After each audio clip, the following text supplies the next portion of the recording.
ஆண்டவர் ஆபிரகாமுக்கு வாக்கு பண்ணுகிறார், நான் உன்னை பெரிய ஜாதி ஆக்குவேன், உன்னை ஆசீர்வதித்து உன் பேரை பெருமைப்படுத்துவேன், நீ ஆசீர்வாதமாய் இருப்பாய். ஆனால் ஆபிரகாமுக்கும் சாராளுக்கும் குழந்தை பேர் இல்லை. எப்படி பெரிய ஜாதி ஆக முடியும்?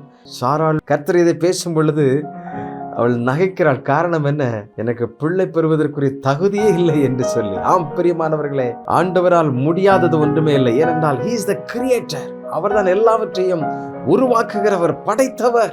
ஆதியாகமம் 21ஆம் அதிகாரத்தின் முதல் வசனத்திலே கர்த்தர் தாம் சொல்லி இருந்தபடியே சாராள் பேரில் கடாட்சமானார்.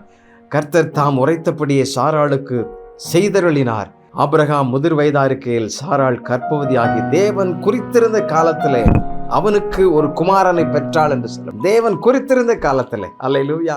ஆண்டவர் உங்கள் ஒவ்வொருவருக்கும் ஒரு குறிக்கப்பட்ட ஒரு காலம் வைத்திருக்கிறார். அந்த ஆசீர்வாதத்தை ஒருவராலும் தடுக்க முடியாது. அதனால் நீங்கள் ஆண்டவரோடு கூட நடக்க வேண்டும். அவர் சொன்னதை செய்வார், செய்து முடிப்பார். ஒரு நாளும் கைவிடவே மாட்டார். விசுவாசத்தோடு ஆண்டவரிடத்தில் வாக்குத்தத்தத்தை கேளுங்கள். அவர் சொன்னதை செய்கிறவர், சரியாய் நிறைவேற்றுகிறவர்.